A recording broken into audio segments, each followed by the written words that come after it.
Bom dia, terceiro ano. E aí, como é que vocês estão? Hoje nossa aula vai ser para concluir o caderno 10, tá bom? Nós vamos começar com o capítulo 2 do caderno 10. Peço que vocês acompanhem aí no material de vocês, tá? Nós vimos na aula passada a segunda geração modernista, só que na poesia. E agora nós vamos passar para a prosa, tá bom? Capítulo 2. Eu quero apresentar para vocês hoje traços estilísticos e também quais eram os temas abordados por esses autores, esses escritores da segunda geração modernista. Nós vamos também identificar características inerentes à composição artística desses mais prestigiados escritores do período, tá bom? E além de relacionar essas características de cada autor ao contexto artístico e ideológico da época. Nós sabemos que literatura sempre tem que fazer esse casamento com o contexto histórico. Também vou apresentar para vocês os textos fundamentais, as obras fundamentais para a compreensão da prosa de 1930, né? Destacando também as preocupações político-sociais desses romances mais significativos da época. Não tem como a gente definir o principal romance, o tema, é bem difícil, porque cada autor desse, cada escritor desse tem uma obra bastante extensa. Vamos lá. Coloquei essa imagem para vocês porque esses escritores vão tratar principalmente a fome, a miséria, a seca, né? Não só no Nordeste, mas a partir de cada região a que ele pertence, tá bom? Aqui, como eu falei, os escritores da geração de 30, eles preferiam retomar, né, numa nova perspectiva, o chamado romance regionalista. Claro que, resgatando lá o romance regionalista, que é o romance retratando cada região, só que com algumas inovações, né? Com isso, eles queriam representar as várias contradições existentes no país, né? Nós sabemos que o Brasil foi se modernizando, foi se urbanizando, mas isso não melhorou a condição de vida dos miseráveis, dos marginais, da camada, digamos que esquecida da sociedade.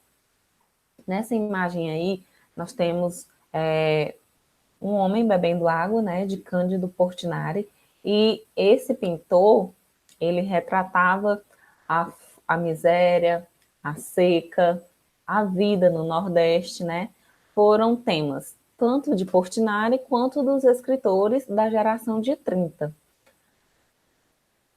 Antes de entrar nesses autores, quero falar para vocês o que estava acontecendo no mundo, no Brasil, em que contexto aconteceu essa escola literária. Ela também é chamada de geração de 30, romance de 30, romance neorrealista, neonaturalista. Então, vocês podem encontrar essa denominação, tanto no Enem como em outras provas, no simulado, tá bom? Esses autores de 1930, né, com a prosa, eles tinham o intuito de consolidar os ideais modernistas. Com isso, essa geração de 1930, ela vai se estender de 1930 a 1945, né? Ela vem para reafirmar o que a Semana da Arte Moderna, né, acontecida em 1922, trouxe como novo modelo de literatura. Então, esses autores de 1930 vêm para reafirmar o que já estava imposto no país, essas novas ideias. Na poesia, o marco inicial da geração de 1930 foi com a obra Alguma Poesia, de Carlos Drummond de Andrade, como nós vimos na aula passada. Já na prosa, o marco inicial foi com a publicação do livro A Bagaceira, de José Américo de Almeida. Esse autor, o livro de vocês não trouxe ele, né, nem a obra dele, nem a vida, mas eu vou falar aqui um pouco para vocês. É importante que vocês saibam que durante essa escola literária, ela foi acontecendo, mas ela não aconteceu solta. Então, o que estava acontecendo? Foi após a crise de 1929, né, em que muitos países estavam aí mergulhados numa crise tanto econômica como social e política, né?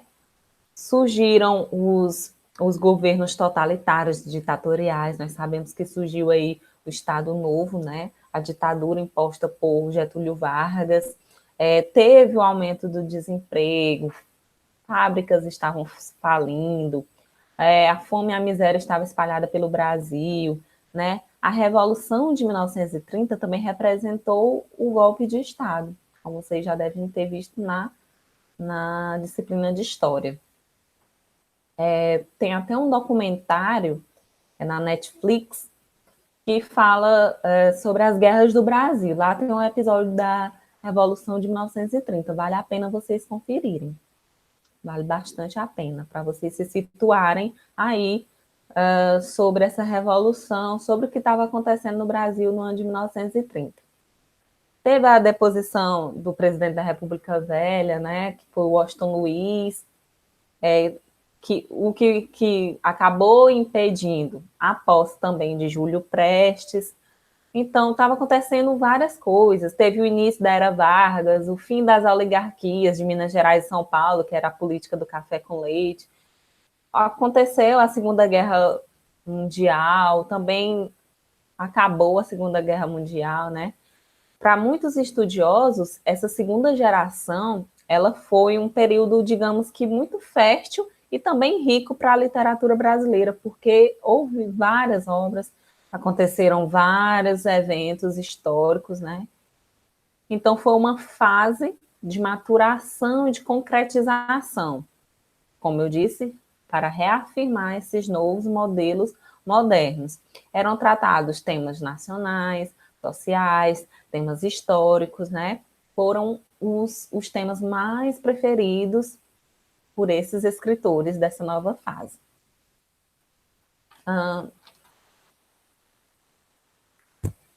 Quanto característica, essa prosa, esse romance de 1930, ele estava preocupado com esses problemas sociais, né? Ele mostrou também a realidade de diversos locais do país, tanto no campo quanto na cidade. Então, dependia do contexto em que esse escritor estava inserido, tá bom?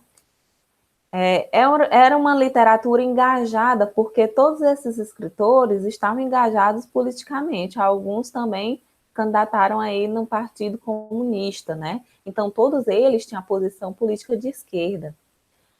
Eles denunciavam essa opressão, esse trabalho escravo, essas camadas marginalizadas e oprimidas da sociedade, né? A miséria era tratada como problemática social. Tinha a busca também da verossimilhança, que é o mais próximo possível da realidade, né? Eles buscavam bastante isso. Tinha as questões ideológicas, tinha a tipificação social, né? Como eu falei, retratar essa camada marginalizada da sociedade.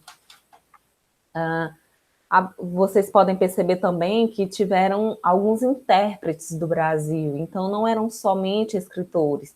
Eu posso destacar Gilberto Freire com a obra Casa Grande e Senzala, né, em 1933. Sérgio Buarque de Holanda, com a obra Raízes do Brasil. Essas duas obras vocês já devem ter visto na disciplina de Sociologia, não é isso? E esses dois sociólogos, né, grandes sociólogos brasileiros, eles compunham estudos, teses, ensaios sobre a sociedade brasileira, então vale a pena também conferir essas obras. Retomando, o autor que impulsionou aí o romance de 1930 com a publicação da obra A Bagaceira foi José Américo de Almeida. Ele escreveu esse primeiro romance de 1930, né? Suas temáticas eram denúncias da seca, tinha a visão do sertanejo presente em suas obras, as oligarquias, os engenhos, né? Essa temática social. A obra que nós podemos destacar, como eu falei, é A Bagaceira, mas ele também produziu outras obras. A gente pode falar que teve A Paraíba e Seus Problemas, é uma das obras, Boqueirão, Coiteros, tá bom? Vamos partir para agora os autores do livro de vocês. O livro divide o ciclo nordestino e o ciclo do sul. Esse romance de 30 pode ser dividido também em ciclos, né? José Lins do Rego tratava do ciclo da cana-de-açúcar, porque ele foi criado no engenho e em suas obras ele busca contar sua trajetória, né? É o ciclo da cana-de-açúcar na sociedade, em que ele fala do auge desses engenhos, da decadência deles e da ascensão das usinas, né? Durante a ascensão dessas usinas, ele vai falar também do desemprego, porque a mão de obra utilizada nas usinas não é a mesma que era utilizada no engenho. Então, isso gerou também um desemprego, né? Problemas sociais. Ele retratava esses problemas dessas usinas, desses engenhos, né? Que era a exploração desses trabalhadores. Então, ele tratava também obras memoriais, tinha essa questão do engenho versus a usina, trouxe também o cangaço, né, como tema de suas obras, e, como eu falei, ele foi criado no engenho, né, seu avô, e ele é um dos principais nomes da prosa de 1930, desse romance de 1930, porque ele unia essa narrativa memorialística, né, os memoriais, com a representação do homem e da cultura nordestina. Ele foi um dos importantes autores do regionalismo, porque ele conseguia conciliar a sua grande habilidade de contar histórias com a capacidade também de registrar o modo de vida de ser desse sertanejo, né? Da vida nordestina em si. Das obras de José Lins do Rego, nós podemos notar em Um Menino de Engenho que ele vai contar sua infância, como foi sua infância. Lá, a adolescência dele já é tratada no romance Doidinho, né?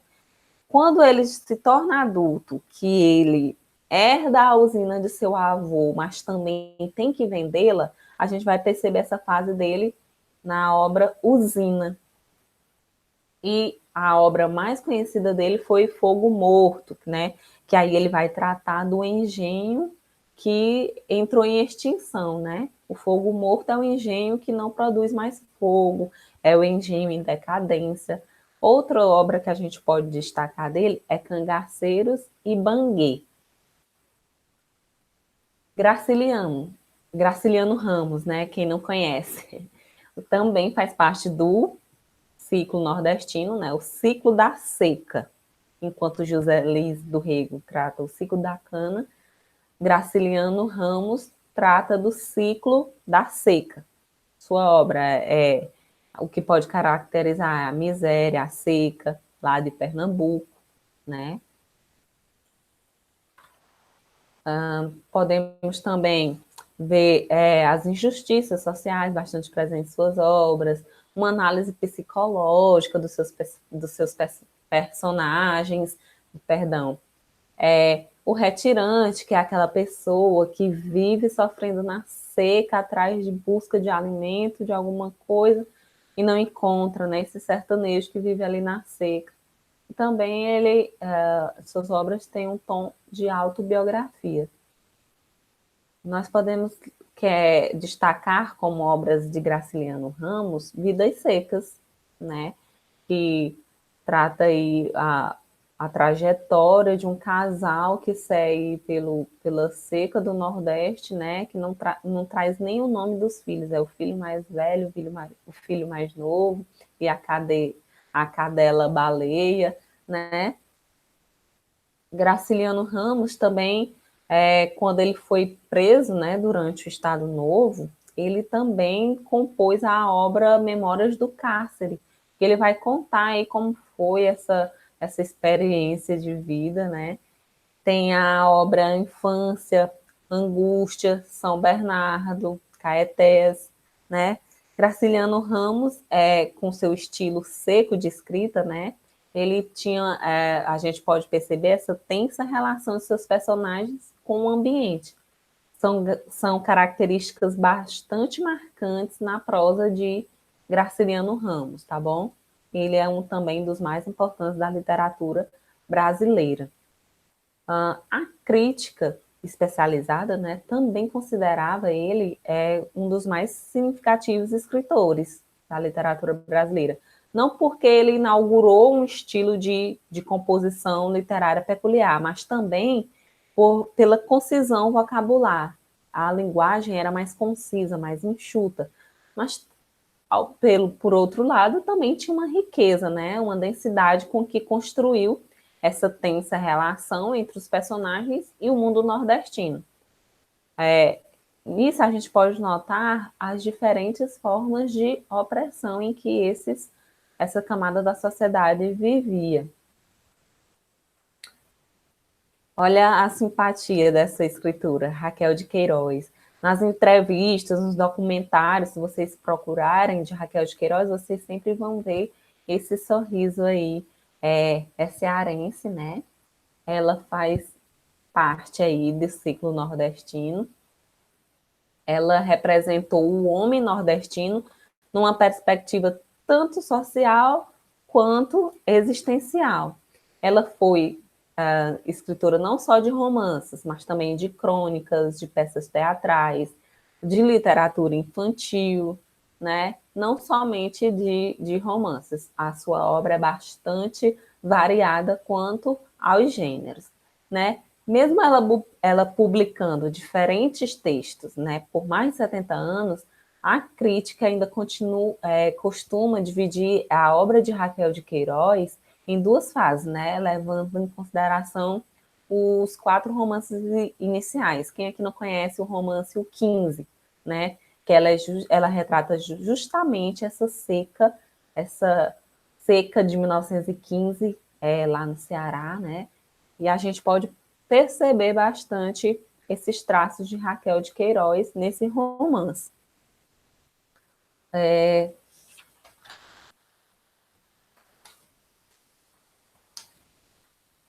Raquel de Queiroz, em O 15, além dela abordar esses efeitos da seca, ela traz a questão do sertanejo, do mundo patriarcal, em que o homem mandava, a mulher era submissa, né?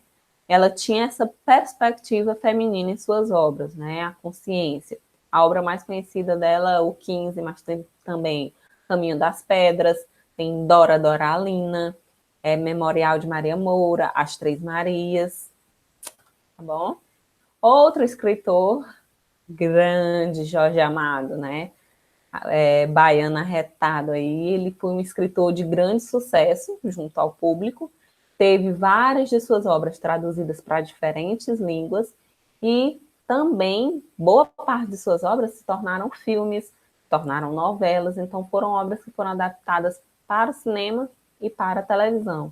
Jorge Amado, ele foi conhecido por ser um exímio contador de histórias, né? Ele sabia agradar seus diferentes tipos de público com seus textos, né? Ele costurava diversas técnicas, narrativas de fácil entendimento para o público, né?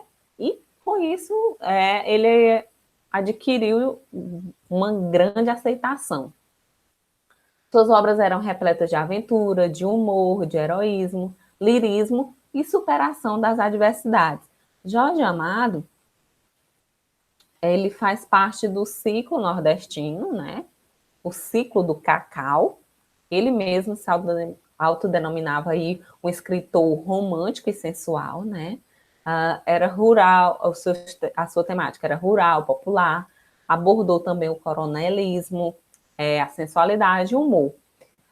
A gente pode dividir a obra de Jorge Amado em duas fases, né? Na sua primeira fase, ele traz o País do Carnaval, Cacau, que é justamente esse ciclo do cacau, ele vai contar toda essa história, Mar Morto, Capitães de Areia, que tem lá os meninos de rua, Terras do Sem Fim, que é a obra mais conhecida dele, né? Que é esse embate por por terras, né? Que vai atravessando aí gerações. Essa terra pertenceu ao seu avô, mas ela, você diz que é do seu avô, mas é do meu, é do seu pai, não é do meu, do meu pai, não é do seu, né? Então há esse embate por terras que vai perpassando aí diversas gerações. Tem a obra também São Jorge de Ilhéus, e aí na sua segunda fase, segunda fase já é mais casca grossa, né? Eu costumo chamar.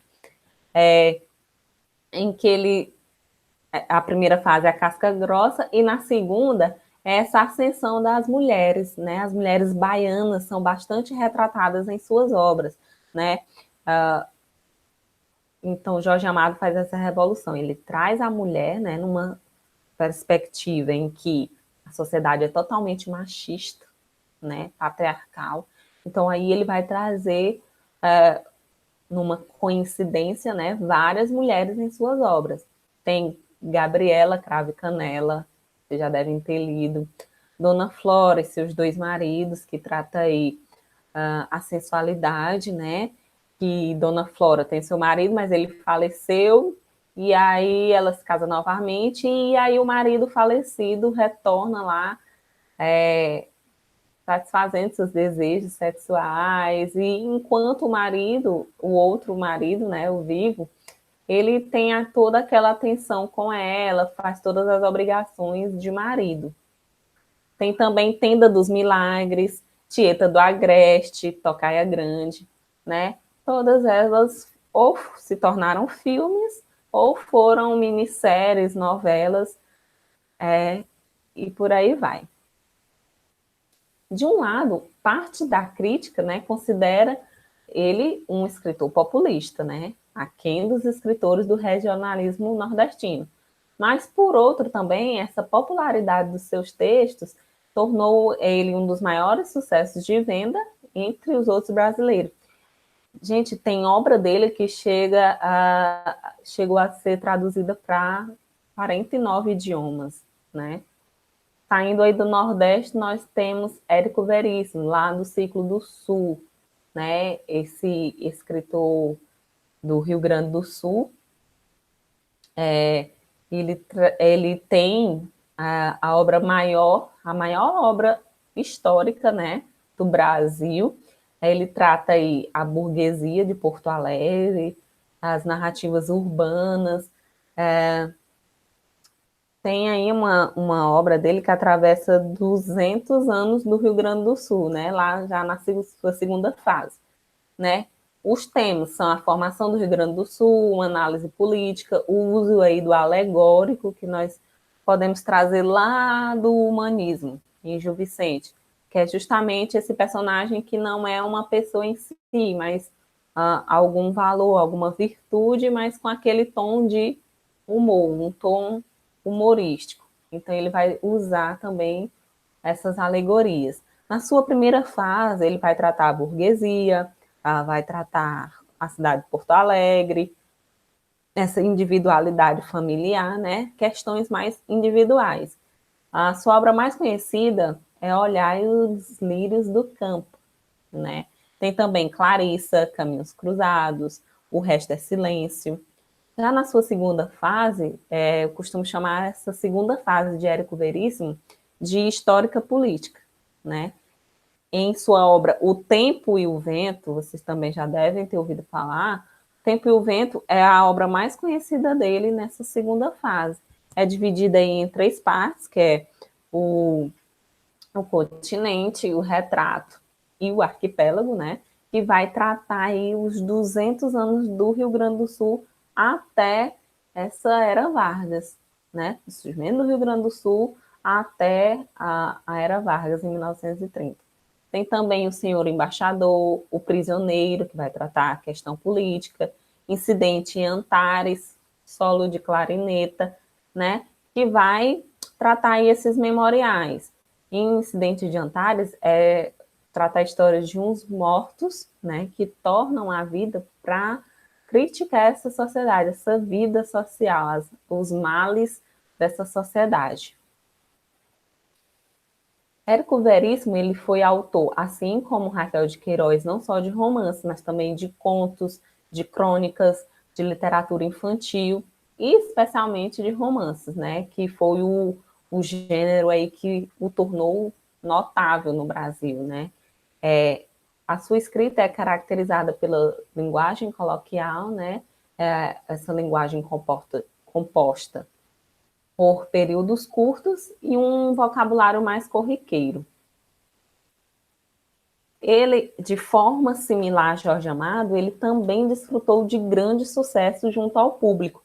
E foi alvo, claro, quem faz sucesso é alvo de crítica, né? Então, esses críticos, de forma negativa, né, dividiam a obra dele em três fases distintas, como eu falei para vocês.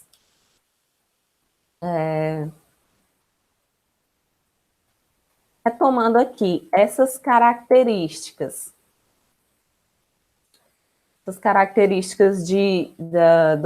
da segunda geração de 30, né?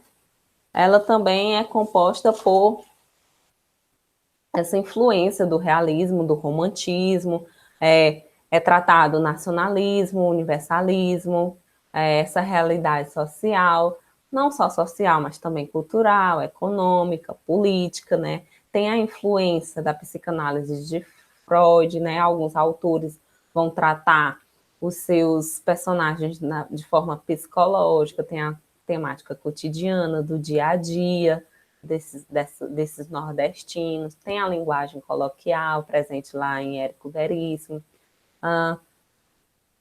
Não só no romance, mas também na poesia, a gente pode perceber a presença de poesias ou de versos, né?